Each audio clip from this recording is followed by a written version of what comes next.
트럼프는 관세로 세계를 흔들고 시장은 희망으로 다시 출렁입니다. 이번엔 진짜 협상일까요? 아니면 고급스러운 말장난일까요?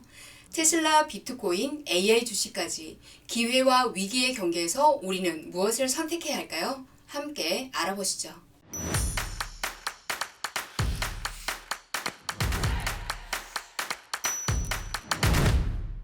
지난 한 주간 저의 실현 손익을 살펴보겠습니다. 지난주 총 매매로 108만 9,746원을 벌었는데요.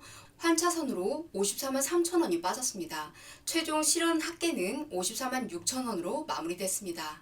종목별 손익을 보면요. 수엑슬이 75만 원, 수엑슬 인버스로 23만 원, 테슬라 레버리지 TSLL로 18만 5천 원을 벌었습니다. 그리고 엔비디아 레버리지 NVDL로 10만 원의 손실을 입었습니다. 이번 주처럼 환율이 하락할 때 수익이 났음에도 환차손으로 손익이 줄어드는 상황이 발생합니다. 특히 이번 주처럼 환차손이 거의 50% 수준으로 실현 손익에 큰 영향을 미쳤습니다. 따라서 환차손이 없도록 달러 자산 유지로 거래할 수 있도록 설정할 예정입니다. 이번 주 시장 현황을 살펴보겠습니다. 미국과 중국의 관세 협상을 위해서 제네바에서 벌어진 10시간짜리 숨막히는 협상전에 대해서 알아보겠습니다. 미국 재무장관과 무역대표 그리고 중국의 허리펑 부총리가 스위스 제네바의 고풍스러운 살라딘 빌라에서 모였습니다. 10시간 넘게 이어진 화담이 있었는데요. 하지만 결과는 일단 오늘은 여기까지, 일요일에 다시 보자라고 했습니다. 여러분, 지금 관세 수준에 대해서 알고 계시죠? 미국은 중국에 무려 145%, 중국은 미국에 125% 관세 폭탄을 던졌습니다. 이쯤 되면 서로 제품을 사지 말자는 거죠. 글로벌 무역 흐름이 꽉 막힌 겁니다. 트럼프 전 대통령도 SNS에 한마디 했는데요. 80% 관세가 딱 좋아. 결정은 스콧이 하겠지. 협상의 의지가 있긴 한 걸까요? 전문가들은 이번 회담에 큰 기대를 걸지 않지만 작은 양보라도 서로 주고받는다면 그 자체만으로도 시장엔 큰 호재가 될 수 있다고 말합니다. 이번 회담이 단순한 외교 이벤트인지 아니면 실제로 관세를 낮추는 진짜 움직임이 나올지는 일요일 회담 이후에야 윤곽이 드러날 것 같습니다. 전 세계 경제 시한폭탄 미중 무역 회담 소식에 워싱턴도 월가도 그리고 심지어 비트코인도 기대감이 들썩이는 분위기죠. 오, 드디어 관계가 좋아지려나 보다라는 생각을 하셨죠? 그런데 현실은 그렇게 낭만적이지 않습니다. 미국의 관세가 지금 35% 이상인데요. 지금은 중국 수출이 뚝 떨어지고 있고 미국도 물가가 오르면서 월마트, 타깃 같은 대형 유통업체들이 이러다 선반이 텅 비겠어요 하고 경고하는 상황입니다. 회담이 의미 없는 건 아니지만 진짜 변화가 없으면 아무 소용이 없다는 게 전문가들의 의견입니다. 요약하자면 말은 많고 실속은 없다. 진짜 중요한 건 서로 체면 좀 내려놓고 실질적인 타협과 확실한 합의를 이끌어내는 거겠죠. 미국의 인플레이션이 다시 꿈틀거립니다. 4월 미국 소비자 물가는 0.3% 상승할 것으로 보입니다. 작년 6월 이후 가장 낮았던 3월 상승률 0.1%와 비교하면 확실히 다시 움직이기 시작한 거죠. 트럼프의 관세 폭탄 때문에 기업들이 수입 비용이 늘면서 슬슬 가격 올릴 준비를 하고 있죠. 하지만 문제는 소비자들이 그 가격을 받아들일 준비는 안 돼 있다는 거죠. 실제로 소매 판매 지표는 주춤하고 있고 소비 심리도 꽤 위축됐습니다. 기업들은 지금 가격을 올리자니 수요가 빠질까 무섭고 안 올리자니 마진이 줄어들고 딜레마에 빠졌습니다. 미국 연준은 5월 초 금리를 동결하면서 지금은 조심스럽게 지켜보자는 태도를 보이고 있습니다. 하지만 시장은 이미 알고 있습니다. 이대로 가면 인플레이션이 다시 온다는 걸요. 이게 미국만의 얘기일까요? 전 세계가 흔들리고 있습니다. 일본은 경기가 위축됐고 인도는 물가 안정 속에 금리 인하를 기대하고 있고요. 멕시코, 브라질은 금리를 계속 내리는 중입니다. 요즘 시장 분위기는요. 다들 숨죽인 채 숫자 하나하나에 반응하는 중입니다. 이번 주 발표될 소비자 심리지표 그리고 소매 판매 결과가 중요한 이유입니다. 시장 참가자 모두가 이 데이터에 눈을 고정하고 있습니다. 지금 중국은 어떨까요? 중국 경제는 디플레이션의 늪에 빠졌습니다. 이로 인해 미국 경제에는 어떤 영향을 미치게 될까요? 4월 중국 소비자 물가는 전년 대비 0.1% 벌써 3개월 연속 하락입니다. 정부가 소비를 살리기 위해서 부양책을 썼지만 중국 소비자들의 지갑은 여전히 닫혀 있습니다. 생산자 물가도 심각합니다. 마이너스 7%로 하락했습니다. 무려 2년 넘게 마이너스 상태입니다. 공장과 기업들의 가격 경쟁력은 떨어지고 수익성도 악화되고 있습니다. 이런 상황에서 트럼프 전 대통령이 예고한 고율 관세까지 덮쳤습니다. 중국의 대미 수출이 줄자 기업들은 내수로 물량을 돌리고 있지만 소비 심리가 살아나지 않아 내수 전환 효과도 제한적입니다. 중국 정부는 이에 대응해서 기준 금리를 낮추고 자금을 푸는 등 통화 완화 조치를 취했지만 재정 지출 확대, 즉 정부가 직접 돈을 쓰는 본격적인 부양책은 아직 발표되지 않았습니다. 경제 전문가들은 말합니다. 지금은 구조 개혁이 필요한 시점이라고요. 연금 개혁, 세제 개편, 부동산 정리 없이는 회복이 어렵다는 분석입니다. UBS는 GDP의 2% 수준의 재정 투입이 필요하다고 전망을 했죠. 중국 인민은행도 강한 어조로 경고했습니다. 이제는 고물가가 아니라 저물가가 더 큰 문제입니다. 그리고 무질서한 경쟁을 막고 고품질 성장으로 전환해야 한다는 메시지를 전했습니다. 정리하면 소비는 줄고 수출은 막히고 정부의 대응은 아직 미흡한 상태입니다. 중국이 5% 성장률을 달성하려면 훨씬 과감한 정책이 필요해 보입니다. 이 중국 경제의 흐름이 미국 주식시장과 글로벌 투자자에게 어떤 영향을 줄까요? 중국은 세계 최대의 소비국 중 하나입니다. 이는 미국에 대해 중국 수출기업, 반도체, 산업재, 소비재 기업의 매출 하락으로 이어질 수 있습니다. 하지만 좋은 점도 있는데요. 중국이 강한 긴축 없이 느린 침체에 머무르면 미국의 기업들은 더 많은 글로벌 투자 자금을 유입받을 수 있습니다. 예를 들어 AI, 클라우드, 플랫폼 기업들이 이에 해당합니다. 무역 전쟁의 불씨가 다시 타오르는 건지 진짜 훈풍이 부는 건지 핵심 투자 포인트를 살펴보겠습니다. 미국과 중국의 무역 협상 후에 트럼프는 군 미팅이었다. 그레이트 프로그레스 메이드라고 자화자찬했죠. 시장에서는 이 발언이 새로운 랠리의 신호탄이 될지 주목하고 있습니다. 이번 주는 종목별 기회가 뚜렷하게 포착한 한 주였는데요. 먼저 테슬라 로보택시 기대감에 4.7%가 급등하면서 200일선을 돌파했습니다. 수요는 주춤하지만 로보택시라는 미래 비전이 주가를 끌어올렸습니다. 팔란티어는 7분기 연속 매출 가속세로 새로운 컵 위 핸들 차트 패턴을 형성했습니다. 매수 타이밍이 아주 가까워졌습니다. 알리바바와 텐센트는 이번 주 실적 발표 예정이죠. 현재 51선 부근의 실적 반등 시 단기 진입 포인트가 될 수 있습니다. 또 엔비디아가 투자한 코어위브와 우주 항공 관련 기업 카르만도 실적 발표를 앞두고 신규 매수 후보로 오르고 있습니다. 시장 흐름을 요약하면요. 지수는 조정세를 보였지만 전체 흐름은 여전히 건강한 눌림목 구간입니다.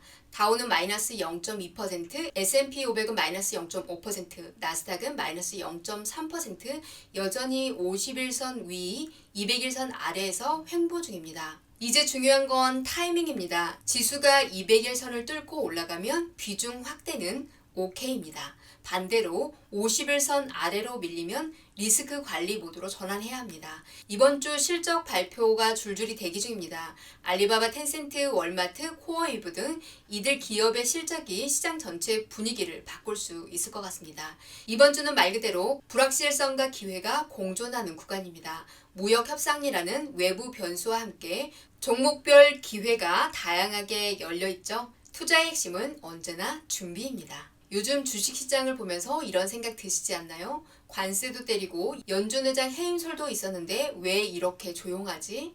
네, 맞습니다. 지금 시장은 조용한 위기 직전일지도 모릅니다. 트럼프 관세 폭탄 선언으로 시장이 잠깐 놀랬다가 다시 안도했습니다. 중국만 관세를 때리겠다는 거네 하고요. 게다가 트럼프가 연준 의장 해임 가능성까지 언급했는데 그때도 시장은 흔들렸다가 금방 회복됐죠. 왜일까요? 전문가들은 세 가지 이유를 말합니다. 첫 번째, 미국이 관세로 돈을 번다? 진짜 그런 거면 경제학 전공자들 다 위자료 받아야 합니다. 두 번째로 기업의 힘은 블랙홀급입니다. 정책도 수익도 다 기업 중심으로 휘어지고 있죠. 그리고 마지막으로 떨어지면 사자 병에 걸렸다. 이른바 바이 더 디빗 이즈입니다. 40년간 낮은 금리, 낮은 물가, 높은 주식 수익률에 익숙해진 투자자들은 시장만 빠지면 바로 매수 버튼을 누릅니다. 전문가들은 경고합니다. UBS 수석 전략가 바누 바이자는 말합니다. 이 랠리 위험합니다. 소비자들은 아직 진짜 관세 부담을 못 느꼈고 앞으로 기업 실적도 꺾일 가능성이 크고 S&P 500은 3분기까지 15% 조정이 올 수도 있다고요. 게다가 금리 인하도 과거처럼 큰 효과를 내지 못할 거라고 합니다. 정부 부채가 너무 많거든요. 결국 이 말로 정리할 수 있습니다. 지금은 욕심보다 방어가 중요한 때입니다. 주가 반등이 나올 땐 차익 실현 기회로 삼고 시장이 빠질 땐 채권 같은 안전 자산도 고려해 보셔야 합니다. 단기적인 낙관론보다 중장기 냉정함이 필요합니다. 주식시장 아직은 조용하지만 이 평온함이 전조일지도 모릅니다. 이번 반등이 오래 못 갈 가능성이 높다는 분석이 나왔습니다. 왜일까요? 첫째, 희망이 현실을 이겼기 때문입니다. 트럼프가 영국과 무역 협상 타결했다고 하니까 시장이 좋아했죠. 하지만 그 성과는 결국 모두에게 일괄 적용된 10% 관세를 정당화한 것뿐입니다. 즉, 그래도 이 정도면 다행이다라는 낙관적인 착각이죠. 둘째, 나쁜 게 차라리 낫다라는 심리입니다. 4월 2일에 해방의 날 이후에 S&P 500이 반등했었죠. 2월 고점에서 보면 8%는 빠져 있습니다. 하지만 시장 공포가 자칫 자기 실현으로 이어질 뻔했는데 트럼프가 관세를 일부 연기하면서 간신히 진정됐습니다. 셋째는 기대감이 만든 반짝 효과입니다. 사람들은 트럼프가 곧 감세 정책으로 방향을 틀 것이라고 기대하죠. 하지만 기대는 기대일 뿐입니다. 약속된 것도 보장된 것도 아닙니다. 게다가 지금은 시작일 뿐이죠. 영국과만 협상이 된 상황이고요. 50개국은 7월부터 더 높은 관세가 적용될 예정입니다. 중국과는 이제 막 얼음 깨기 수준의 미팅이 있었을 뿐이죠. 주가는 반등했지만 금값이 오르고 달러가 약세를 보이고 있다는 건 투자자들이 여전히 불안해하고 있다는 뜻입니다. 특히 S&P 500은 금 기준으로 보면 아직 5% 낮은 수준입니다. 그래서 결론은 이겁니다. 이번 반등, 과도한 낙관이 만든 착시일 수도 있다. 시장엔 아직도 많은 불확실성이 남아있고 희망의 현실을 가릴 때 투자자는 더 신중해야 합니다. 달러는 하락하면서 상승 반전했습니다. 먼저 숫자부터 짚어볼게요. 월스트리트 저널 달러 지수는 오늘 0.2% 하락해서 96.6을 기록했습니다. 하지만 지난 3주 동안은 계속 올랐고 이번 주만 해도 0.22% 상승했죠. 그런데 오늘로 2일 연속 상승 흐름이 꺾였습니다. 전체적으로 보면 연초 대비 6% 하락, 작년 고점과 비교하면 무려 8% 이상이 빠졌습니다. 하지만 잠시 희망은 있었죠. 최근 미국과 영국의 무역 협정이 발표되면서 달러가 잠깐 반등했거든요. 이런 소식이 계속 터진다면 달러 강세가 다시 시작될 수 있다는 분석이 나옵니다. 시장 전문가들도 입을 모읍니다. ING는 달러가 오르려면 계속해서 무역 낭보, 기쁜 소식이 나와야 한다라고요. 도이치뱅크는 단기적으로는 반등, 장기적으로는 약달러라고 예상하고 있습니다. 달러는 지금 무역 뉴스에 따라 춤추는 감성 화폐입니다. 중국과 유럽의 협상이 앞으로 어떻게 전개가 될지 계속해서 모니터링 해봐야겠습니다. 트럼프가 다시 미국을 위대하게 만들 수 있을까요? 역사학자 브로델은 한 가지 흥미로운 이론을 남겼습니다.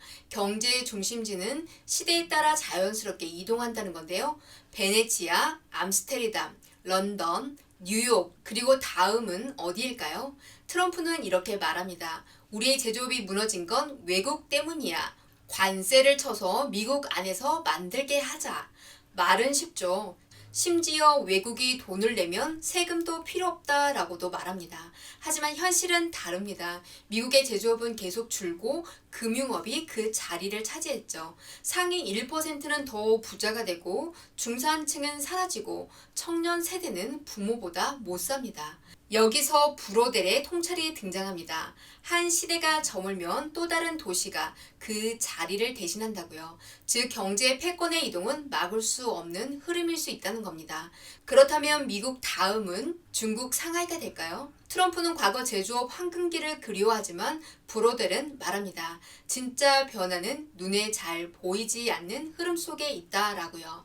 이 상황에서 우리가 해야 할 일은 그 흐름을 읽고 대비해야 하는 거겠죠. 다음은 테슬라와 주요 종목 소식을 살펴보겠습니다. 테슬라가 요즘 왜 이렇게 잘 나가는 걸까요? 3주 연속 상승했습니다.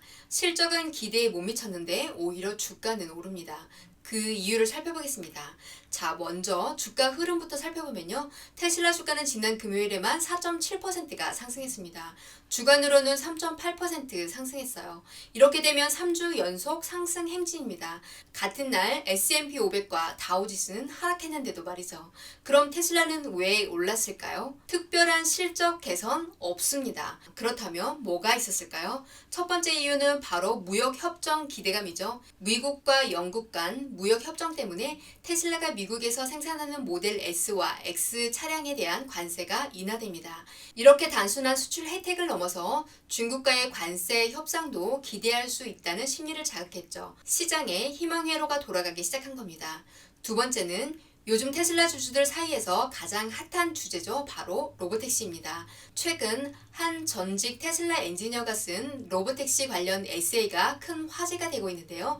이 에세이에서는 스페이스X가 위성 산업을 뒤흔든 것처럼 테슬라도 로보택시로 완전히 새로운 판을 만들 수 있다고 주장합니다. 실제로 알파벳의 웨이모는 자율주행 택시를 이미 운영 중인데요. 테슬라는 훨씬 저렴한 비용으로 더 큰 시장을 노리고 있다는 분석이죠. 세 번째는 CEO 일론 머스크의 한마디. 앞으로는 정치보다 테슬라에 더 집중하겠다. 이 발언이 불안했던 주주들의 마음을 조금은 안정시켰습니다. 그리고 테슬라는 여전히 6월 로보택시 서비스 출시 계획을 고수하고 있습니다.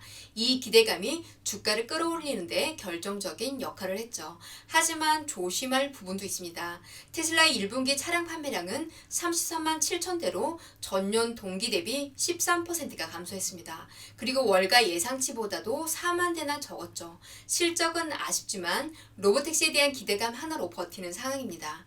결국 로보택시가 관건입니다. 성공하면 테슬라는 다시 한번 날아올 수 있습니다. 하지만 만약 계획이 틀어지거나 실현이 지연된다면 주가는 빠르게 조정을 받을 수도 있습니다. 비트코인은 올랐는데 코인베이스의 수익은 하락을 했습니다. 이번 분기에 순이익 6,600만 달러, 주당 0.24달러를 기록했는데요. 작년 같은 분기에는 무려 12억 달러를 벌었으니 거의 95%가 증발한 셈입니다.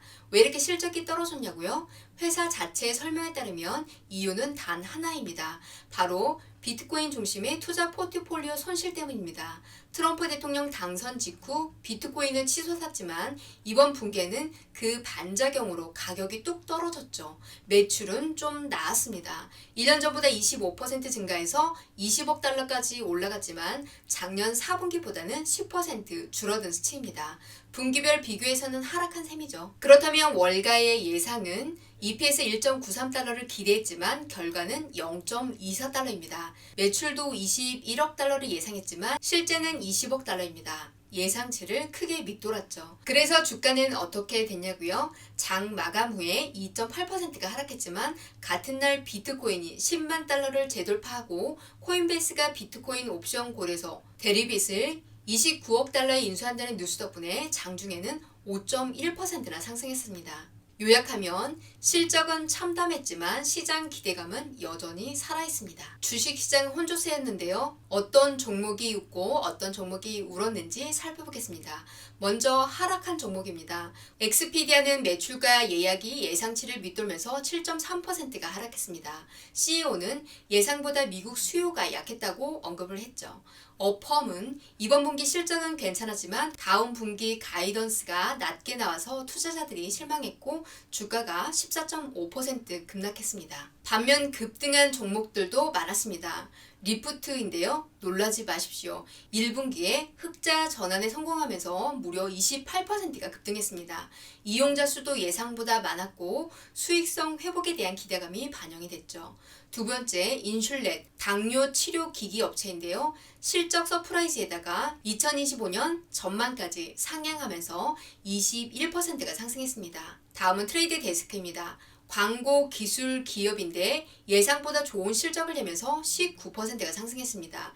기술주의 힘을 보여준 대표 종목이죠. 다음은 마이크로칩 테크놀로지인데요. 반도체 설계, 생산 업체입니다. 실적 가이던스가 예상을 크게 웃돌면서 13%가 상승했습니다. 클라우드 플레이어도 보안 솔루션 매출이 예상보다 좋아서 6.5% 상승했고, 핀터레스트는 사용자 수가 10% 증가하며 4.9% 상승했습니다. 마이크로 스트래티지는 비트코인 보유 기업답게 비트코인이 10만 달러를 돌파하면서 0.4% 상승했습니다. 지난 금요일에 오른 종목이 과연 다음 주에도 웃을 수 있을지 궁금합니다. 다음은 AI 황금기에 지금 담아야 할 5대 강력 매수 종목을 살펴보겠습니다. 월스트리트에서 스트롱 바이 등급을 받은 AI 강자들인데요.